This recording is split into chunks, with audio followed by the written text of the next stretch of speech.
সম্মানিত বিনিয়োগকারী ভাই বোনেরা, আসসালামু আলাইকুম। আশা করি আপনারা সবাই ভালো আছেন, শারীরিকভাবে সুস্থ আছেন।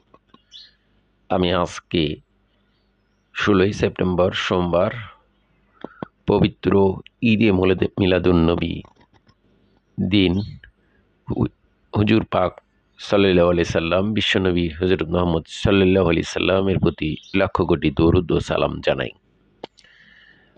আজকের এই পবিত্র দিনে আমি আপনাদের জন্য একটি গুরুত্বপূর্ণ ভিডিও আলোচনা করব, যার শিরোনাম 3 গুণ মানি ফ্লো বেড়ে যাওয়া শেয়ারটি পাবলিক থেকে কিনে নেওয়া হয়েছে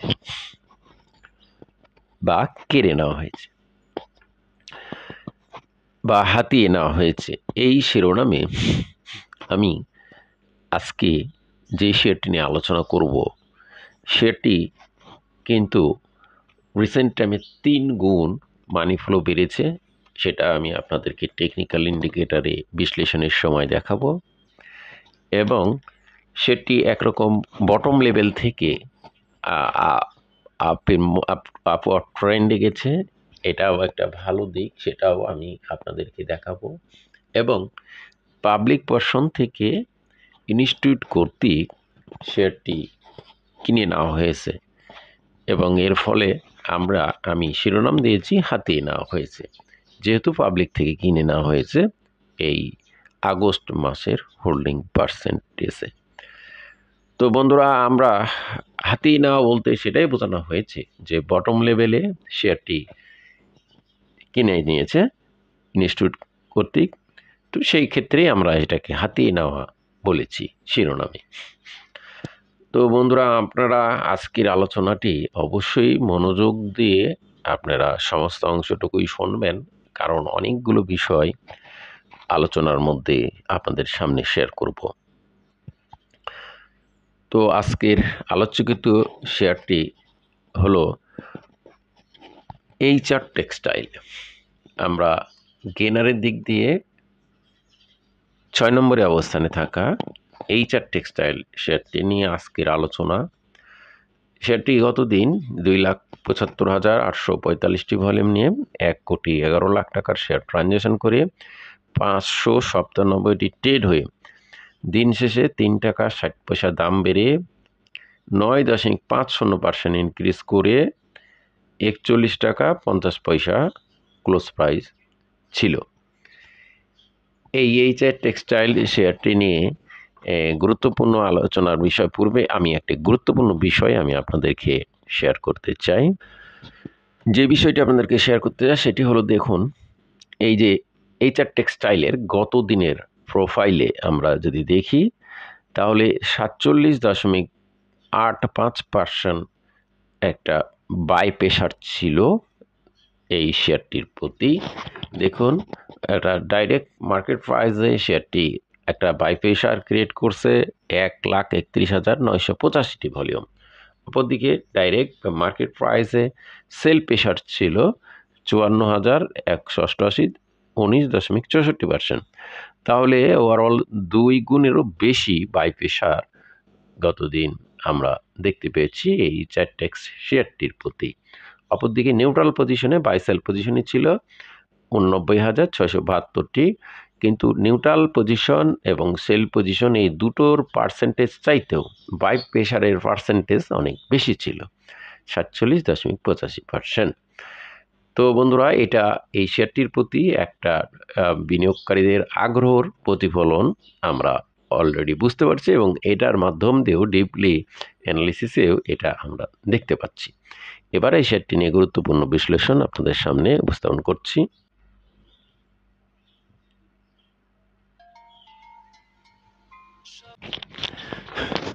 বন্ধুরা, আমরা এই এইচআর টেক্সটাইল সেক্টরের শেয়ারটির বি ক্যাটাগরি শেয়ারটির পেড আপ ক্যাপিটাল দেখতে পাচ্ছি 29 কোটি, মার্কেট ক্যাপিটাল 121 কোটি 27 লাখ, অথরাইজ ক্যাপিটাল 100 কোটি 251 কোটি 10 লাখ, লং টার্মে লোন, শর্ট টার্মে 36 কোটি 40 টাকা লোন, রিজার্ভ রয়েছে 91 কোটি 50 লাখ। 1997 সালে লিস্টিং হওয়া এইচআর টেক্সটাইল শেয়ারটি নিয়ে আমাদের আলোচনা। দেখুন, এই এইচআর টেক্সটাইল শেয়ারটি আমরা 1 বছরের মধ্যে 123 টাকা 90 প্রাইসে কিন্তু উঠানামা করতে দেখেছি এবং এই 123 টাকা 90 এ শেয়ারটির প্রাইস হতে দেখেছি। এই এইচআর টেক্সটাইল শেয়ারটির একটি খারাপ দিক হলো সেটির ইপিএস নেগেটিভ পাওয়া গেছে। আমরা ইপিএস 5 টাকা 29 পয়সা নেগেটিভ পি, 5.29 নেগেটিভ পি এবং ইপিএস মাইনাস 7 টাকা 85 পয়সা, যা সেটি কিন্তু খুবই খারাপ বিষয় এখানে আমরা দেখতে পাচ্ছি তাদের ইপিএস অনুযায়ী। এবং নেট অ্যাসেট ভ্যালু কিন্তু 38 টাকা 77, এটা কিন্তু শেয়ারটির একটা ভালো দিক। নেট অ্যাসেট ভ্যালু খুবই চমৎকার এবং এই অনুযায়ী নেট অ্যাসেট ভ্যালু অনুযায়ী কিন্তু 387 টাকা হলেও শেয়ারটি একটা ভালো ফান্ডামেন্টাল রেশিও বহন করবে। কিন্তু শেয়ারটির খারাপ দিক হলো ইপিএস পজিটিভে ছিলই না। ফার্স্ট কোয়ার্টারে 94 পয়সা পজিটিভ হওয়ার পর অ্যানুয়ালি 54 পয়সা কিন্তু পজিটিভ ছিল, কিন্তু সেকেন্ড কোয়ার্টারে এবং থার্ড কোয়ার্টারে শেয়ারটির ইপিএস নেগেটিভ হওয়াতে শেয়ারটির কিন্তু পজিশন খুবই একটা খারাপ দেখায় এবং অত্যন্ত দুর্বল, ঝুঁকিপূর্ণ এবং অত্যন্ত ঝুঁকিপূর্ণ অবস্থানের পি রেশিও দাঁড়ায় এবং মাইনাস 3 টাকা 33 পয়সা 50 পয়সা থেকে কিছুটা যদিও ইপিএস কমেছে।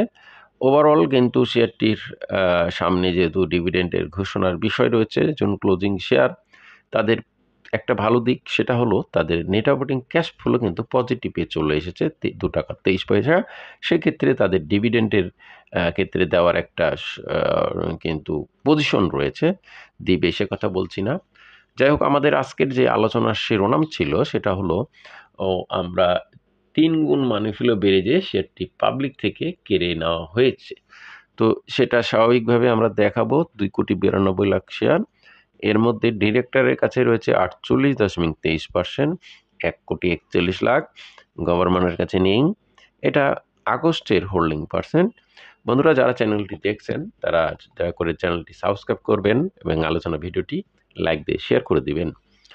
দেখুন, ইনস্টিটিউট কর্তৃক 1.03% কিন্তু শেয়ারটি কিনে নেওয়া হয়েছে বা কেড়ে নেওয়া বা হাতিয়ে নেওয়া হয়েছে পাবলিক পার্সন থেকে। এই যে পাবলিকের 1.03% কমেছে এবং ইনস্টিটিউট বেড়েছে। এর ফলে 8.35% রয়েছে ইনস্টিটিউটের কাছে 24 লাখ এবং পাবলিকের কাছে মাত্র 1,27,00,000 শেয়ার 43.42%। তো এমনি শেয়ারটির সংখ্যা কম, তারপরে পাবলিকের কাছেও খুব কম সংখ্যকই শেয়ার রয়েছে। তো ওভারঅল শেয়ারটি আমরা যদি দেখি, আরেকটি বিষয় আমরা ওভারঅল একটি বিষয় আমরা যদি দেখি, 300 দিনের মধ্যে শেয়ারটির এভারেজ প্রাইস 80 টাকা 50 পয়সা এবং ম্যাক্সিমাম 144 টাকা 90 পয়সা। তো দেখুন, সেটি বর্তমানে একেবারে বটম লেভেলের মধ্যে রয়েছে এবং সেটির এভারেজ ভলিউম 1,36,000, সে ভলিউম থেকে অবশ্য গতদিন বেশি ভলিউম হয়েছে, ম্যাক্সিমাম ভলিউম 11,77,000। তো এই ভলিউমে শেয়ারটি কিন্তু যেহেতু প্রফিট টেকিং বা অপলিডিং বা ডিস্ট্রিবিউশন বা সেল প্রেশার হচ্ছে, সুতরাং এই ধরনের ভলিউম রিসেন্ট টাইমে আর হয়তো দেখা যায় নাই। লাস্ট আমরা শেয়ারটির গত 9 জুলাই 7,16,000 একটা ভলিউম দেখেছিলাম 50 টাকা 30 পয়সায় এবং 39 টাকা থেকে রান করে এখানে আসার পর শেয়ারটি কিন্তু প্রফিট টেকিং শুরু হয় এবং সেল প্রেশার হয় এবং এরপর শেয়ারটির প্রাইস ফল করে আমরা 40 টাকা 60 নামতে দেখি এবং তারপর আরও নেমে যায় এবং উঠানামা করে শেয়ারটি আমরা 36 টাকা 40 পয়সা একেবারে সর্ব লোয়েস্ট একটা ক্লোজ ভ্যালু এই সময়ে জুলাই থেকে সেপ্টেম্বরে দেখতে পাই এবং এই 36 টাকা 40 পয়সার পর সেটি ঘুরে দাঁড়ানোর চেষ্টা করে এবং দেখুন আস্তে আস্তে কিছুটা ভলিউম ইনক্রিজ করে সেটি প্রাইস আপ করে এবং তার নিকটবর্তী 37 টাকা 38 টাকা 37.90 এই ক্লোজ ভ্যালুকে ক্রস করে নতুন ক্লোজ ভ্যালু 41 টাকা 50 করে এবং 41.30টাও ক্রস করে। তো এখন আমাদেরকে দেখতে হবে তার নিকটবর্তী যে ক্লোজ ভ্যালু সেটা ক্রস, সেক্ষেত্রে 43 টাকা 50 পয়সা প্রথমবার দেখতে হবে যে এটা ক্রস করে লেনদেন হচ্ছে কিনা। তারপর আমাদের ক্ষেত্রে 46 টাকা, 43.50 এবং 46, এই দুটো ভ্যালু এখন আমাদেরকে দেখতে হবে ক্রস করে লেনদেন হচ্ছে কি না। যদিও অলরেডি 37 টাকা 90-এ আবার আমরা একটা সাপোর্ট দেখছি, তবে ভেরি স্ট্রং সাপোর্ট 36 টাকা 50।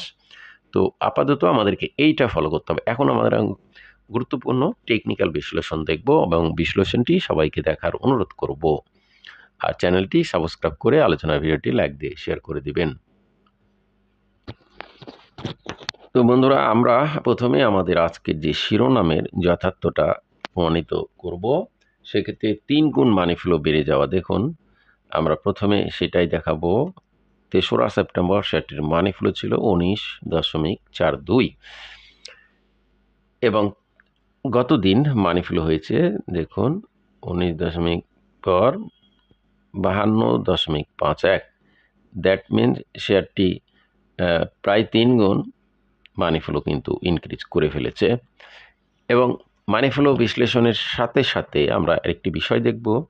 3রা সেপ্টেম্বর মানি ফ্লো 19 থাকার সময় সেটির ক্লোজ প্রাইস ছিল 39 টাকা এবং এই 39 টাকা প্রাইসে সে 39 টাকা 10 পয়সা, সে 39 টাকা আমরা যদি দেখি 39 টাকা 20 পয়সা ছিল এবং এই প্রাইসের পর শেয়ারটি আমরা প্রায় 3 গুণের কাছাকাছি মানি ফ্লো বৃদ্ধি হয়ে মানি ফ্লো শেয়ারটির প্রাইস হয়েছে 41.50।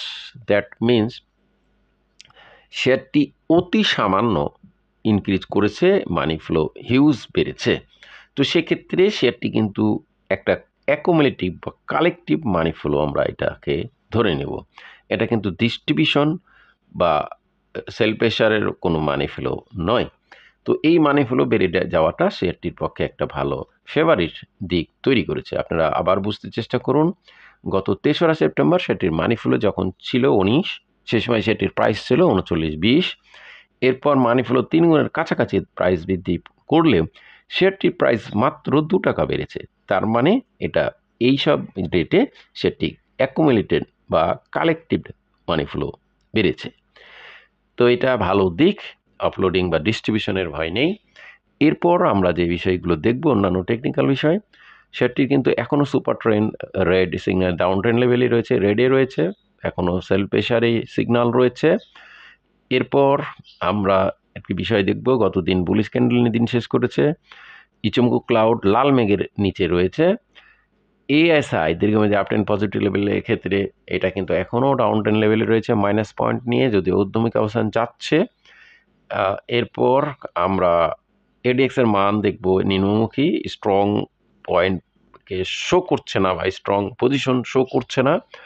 যদিও এই শেয়ারটি ফিশার ট্রান্সফর্ম আমরা দেখছি ব্লু লাইন অয়েল লাইনকে ক্রস করে বাই সিগন্যালের দিকে যাচ্ছে, স্ট্রং পজিশনের দিকে যাচ্ছে, কিন্তু এখনও জিরো লাইনের নিচে থেকে সেটি এখনও স্ট্রং আপ ট্রেন্ড তৈরি করে নাই। যদিও ব্লু লাইন অয়েল লাইনকে ক্রস করে বাই সিগন্যাল দিয়েছে, কিন্তু এখনও সুপার ট্রেন্ড হয় নাই। অপরদিকে ম্যাকডে ইন্ডিকেটারও তাই ব্লু লাইন অয়েল লাইনকে ক্রস করেছে, করে স্ট্রং আপ ট্রেন্ডের পজিশনের দিকে যাচ্ছে, কিন্তু এখনও সুপার আপ ট্রেন্ড তৈরি হয় নাই, যেহেতু জিরো লাইনের নিচে রয়েছে। মানি ফ্লোটা হিউজভাবে বৃদ্ধি হয়েছে। আরএসআই ইন্ডিকেটার আমরা যদি দেখি 55, যা খুবই চমৎকার সেফটি এবং বিনিয়োগযোগ্য আরএসআই রয়েছে। অপরদিকে স্টচাস্টিক আরএসআই আমরা ব্লু লাইন অয়েল লাইনকে ক্রস করেছে এবং বাই সিগন্যাল দিয়েছে এবং স্ট্রং আপ ট্রেন্ড এটা প্রকাশ করেছে। তো আমরা ইন্ডিকেটারগুলো আপ ট্রেন্ড পজিশনে এবং কোনোটা সুপার আপ ট্রেন্ড দিলেও মানি ফ্লো হিউজভাবে প্রতিফলিত হচ্ছে, সেই বিবেচনায় শেয়ারটি কিন্তু আমরা দেখছি ভালো পজিশন টেকনিক্যালিভাবে, কিন্তু আরও কিছু ইন্ডিকেটার এটাকে সাপোর্ট করে নাই, যেমন এডিএক্স যদি এটাকে সাপোর্ট করতো তাহলে এটা কিন্তু সুপার আপ ট্রেন্ডের দিকে একটা নির্দেশনা পাওয়া যেত। তো বন্ধুরা, আমার এই আলোচনা আমি ওনারাই বলি, কাউকে বাই বা সেল করার জন্য না, প্রমোট বা উৎসাহিত প্রলুব্ধ বা নিশ্চিত করার উদ্দেশ্য নয়, শুধুমাত্র শেয়ারটির অবস্থান জানানো বোঝানোর আলোচনায়, ধারাবাহিকতায় আলোচনা। তাই অবশ্যই নিজে জেনে বুঝে সিদ্ধান্ত নেবেন, গুজবে কান দেন না, প্যানিক স্থান না, কাউকে প্যানিক করবেন না। আজকে বন্ধু সবাই ভালো থাকুন এবং হুজুর পাক সাল্লাল্লাহু আলাইহি সাল্লামের প্রতি জানাই লক্ষ কোটি দরুদ এবং সালাম। সালামু আলাইকুম।